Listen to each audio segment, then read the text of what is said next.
Hola, ¿qué tal? Mi nombre es Sergio Montiel, soy consultor y coach para la refinería y estoy aquí para hablarles del tema de la retroalimentación y su importancia. Como hemos visto anteriormente en algunos de los otros videos, han visto que hemos hablado de aspectos como la experiencia o la escalera de las inferencias, y este tema que les voy a hablar ahora de la retroalimentación es extremadamente importante porque dentro de sus trabajos ustedes están constantemente expuestos a dar y recibir retroalimentación, lo sepan o no lo sepan. Y la retroalimentación es algo que siempre está con nosotros, es algo que siempre ha estado presente desde que nacemos. Pues, por ejemplo, una madre generalmente le está dando retroalimentación a su hijo sobre cómo está haciendo o no las cosas, ¿no? Podemos ver un ejemplo como la primera vez que un niño da un paso y la madre le aplaude, ¿no? O lo felicita, de alguna forma le está dando retroalimentación. Y lo que sucede es que a lo largo de nuestra vida, conforme vamos creciendo, nos vamos dando cuenta que muchas veces cuando nos muestran alguna parte de nosotros o de cómo estamos haciendo algo que no nos gusta o sentimos que no es la forma adecuada, de alguna forma ponemos una barrera y nuestro ego se ve amenazado. Entonces es una forma de, digamos, de defendernos, ¿no? Y las organizaciones constantemente hacen eso. Pero ¿qué pasa en su trabajo? De repente ustedes tienen que darle retroalimentación o recibir retroalimentación de sus compañeros, de sus colegas, de sus jefes, de los contratistas, inclusive de las personas con las que trabajan todo el día. Y cuando no sabemos cómo utilizar ciertos elementos de la retroalimentación, entonces se puede volver en un problema en relaciones, pues, digamos, resentidas, ¿no? No saber cómo ayudar a una persona que siga desarrollando, siga creciendo, y la organización, bueno, se ve en un punto estancada.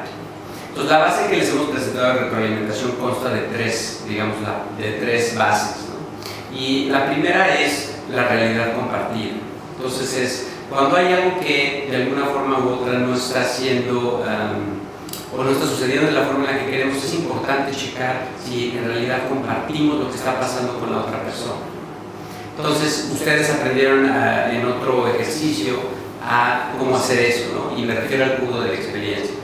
En el cubo de la experiencia, se recuerdan, lo primero que hacen es que separan en lo que son los hechos o las observaciones de los pensamientos.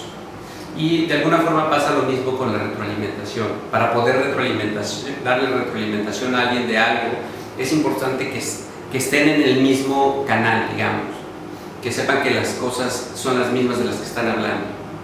Después tenemos otras partes de la base, que es como la intención. Entonces, ¿por qué le quiero dar retroalimentación a esta persona?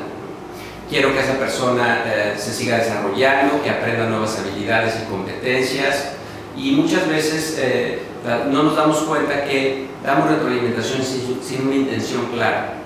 El saber cuál es nuestra intención que estamos utilizando para dar retroalimentación nos va a fortalecer a ser específicos, ¿no? Que luego muchas veces lo que pasa es que no somos específicos cuando estamos dando retroalimentación, y lo que sucede es que somos muy vagos. Entonces le estamos diciendo a una persona algo en lo cual a lo mejor no estamos de acuerdo, pero no le estamos diciendo las cosas específicas. Entonces la intención nos ayuda a ser más específicos, y la realidad compartida nos ayuda a ver que sí estamos viendo que hay algo que no está sucediendo bien de las dos partes.